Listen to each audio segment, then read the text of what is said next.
बिस्मिल्लाहिर्रहमानिर्रहीम अस्सलाम वालेकुम। आप मेरा यूट्यूब चैनल देख रहे हैं, welcome to my YouTube channel. English का कल हमने टॉपिक पढ़ा था कंडीशनल सेंटेंस के हवाले से। कंडीशनल सेंटेंस का आपको एक या दो क्वेश्चन लाजमी पेपर में आते हैं। इसके हवाले से मैंने आपको बताया था सिर्फ सिंपल से इसमें 3-4 रूल्स होते हैं, वही आपने फॉलो करने होते हैं। मैं थोड़े से आपको रूल थोड़े से रिवाइज करा दूं, उसके बाद हम टेस्ट करते हैं। टेस्ट मैंने आपके व्हाट्सएप ग्रुप में शेयर किया था, मुझे उम्मीद है कि आपने टेस्ट को सॉल्व कर लिया होगा। अभी मैं आपके साथ 1 बाय 1 सारे क्वेश्चन को सॉल्व कर देता हूं। तो सबसे पहले रूल्स देख लें जी। मैंने आपको कल बताया था कि आप सबसे पहले आपने देखना है जो इफ वाला सेंटेंस होते हैं ना, इफ वाले, इवन वाले, आल्दो वाले, मीन्स के किसी भी कंडीशनल वर्ड से जो स्टार्ट होते हैं, किसी भी मशरूत शर्त जो है ना वर्ड से स्टार्ट होते हैं, आपके पास कंडीशनल सेंटेंस होते हैं। कंडीशनल सेंटेंस के दो पार्ट होते हैं, एक आपके पास फर्स्ट पार्ट, एक आपके पास सेकंड पार्ट होता है। फर्स्ट पार्ट को हम आप तो आमतौर पे हम इसको कंडीशनल पार्ट कहते हैं, या इसको डिपेंडेंट क्लास भी कहते हैं, और दूसरे को हम इंडिपेंडेंट क्लास कहते हैं, या इसको मेन क्लास भी कहते हैं। ठीक है जी। अब इनको हमने 4 रूल ही सिर्फ पढ़े थे। आपने ये दोनों जो पार्ट होते हैं कंडीशनल सेंटेंस के, इन दोनों के आपस में जो रिलेशन होता है, इनके 4-5 किस्म का रिलेशन होता है, इनसे बाहर ये नहीं जाता। आपको मैंने बताया था कि आपने देखना है सेकंड में जो आपका मेन क्लास होगा, जो आपके पास इंडिपेंडेंट क्लास होगा। अगर आपका इंडिपेंडेंट क्लास आपका सिंपल प्रेजेंट में है, मीन के प्रेजेंट इंडेफिनिट में है, या ये फ्यूचर में है, तो पीछे आपके पास सिंपल प्रेजेंट होना चाहिए, मीन के प्रेजेंट इंडेफिनिट होना चाहिए। पिछला आपका जो सेंटेंस है वो आपके पास जो डिपेंडेंट क्लास है वो आपका किस में होना चाहिए, सिंपल प्रेजेंट, मीन के प्रेजेंट इंडेफिनिट में होना चाहिए। पहला रूल आपको क्लियर हो गया। फिर आपको मैंने बताया था अगर आपके पास जो है ना, अब फर्स्ट में अगर आ जाए आपके पास सिंपल पास आ जाए, सिंपल पास मीन के सेकंड फॉर्म आ जाए वर्ब की, तो आपके पास जो मेन क्लास होगा, आपके पास सेकंड उसका जो इसका पार्ट होगा, उसमें आपने वुड लगा के ना जी, वुड लगा के वर्ब की फर्स्ट फॉर्म लगानी होती है, वुड लगा के वर्ब की फर्स्ट फॉर्म लगानी होती है। फिर तीसरी बात मैंने आपको करवाई थी कि आपने देखना है अगर पीछे आपके पास सिंपल पास्ट आ जाए, आपके पास पास्ट आ जाए, सिंपल पास्ट मीन के या आपके पास जो ना पास्ट पर आ जाए, जो ना अब सेकंड फॉर्म आ जाए, सेकंड फॉर्म आपके पास आ जाए, तो आपने क्या करना है, यहाँ पे आपके पास जो ना आपने जो है ना आपके पास जो है ना जी ये वुड लगा के फर्स्ट फॉर्म, और उसके बाद अगर यहाँ पे पास्ट परफेक्ट आ जाए, पास्ट परफेक्ट मीन के हैड का इस्तेमाल आ जाए, तो फिर आपने वुड हैव लगा के वर्ब की थर्ड फॉर्म लगानी है, ये तीसरी बात आपने याद कर ली। चौथी बात आपको मैंने बताई थी कि आपने कहा था past followed by past mean के अगर आगे पास है पीछे भी आपके पास पास्ट ही आएगा। ठीक है जी। Future can never be repeated, मैंने आपको बताया था कि फ्यूचर जो है ना दोनों पार्ट में फ्यूचर का सेंटेंस कभी भी नहीं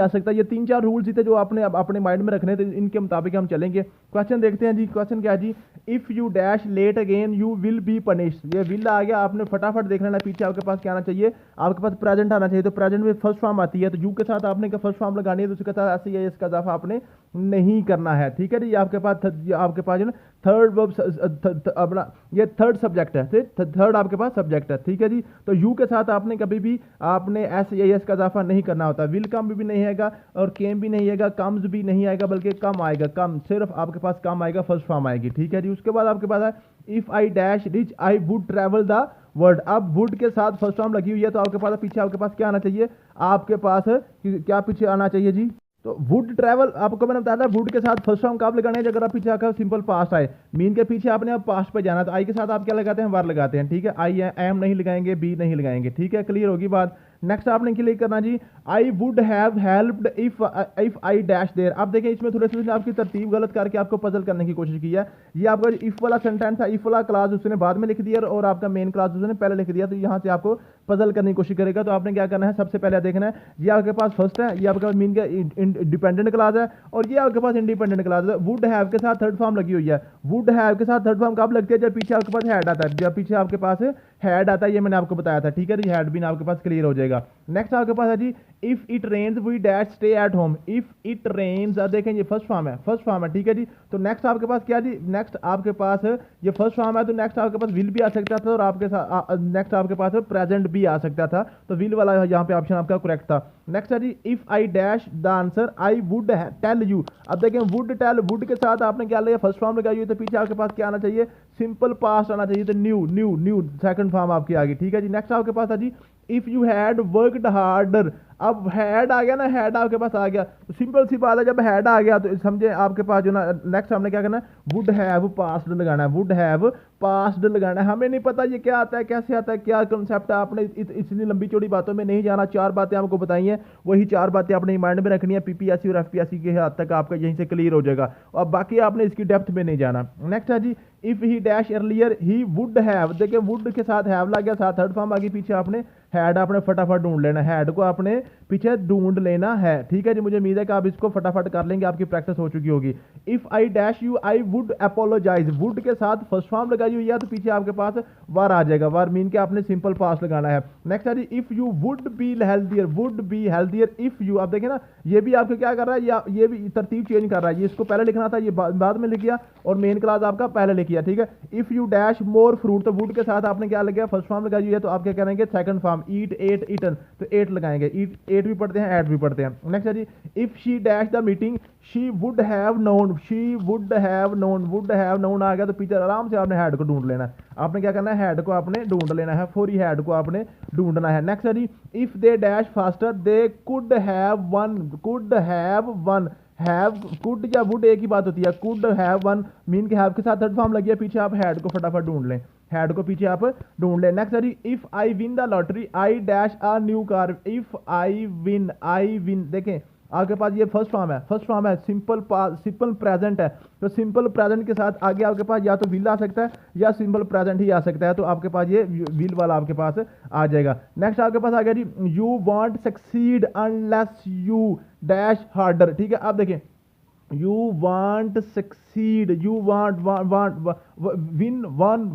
विन वन, तो आपके पास ये क्या आ गया, ये आपके पास आ गई सेकंड फॉर्म आ गई थी, तो नेक्स्ट आपके पास आ गया यू ट्राई आ गया, ठीक है जी। नेक्स्ट आपके पास है जी, if I dash tomorrow we will cancel the picnic, I dash we will cancel, आप देखें ये विल आ गया, पीछे आपके पास सिंपल प्रेजेंट आना चाहिए, तो रेन के साथ आप क्या करेंगे, रेन्स लगाएंगे, ठीक है। इफ इट रेन्स, SCIS का आपको पता करते हैं हम सिंपल प्रेजेंट में।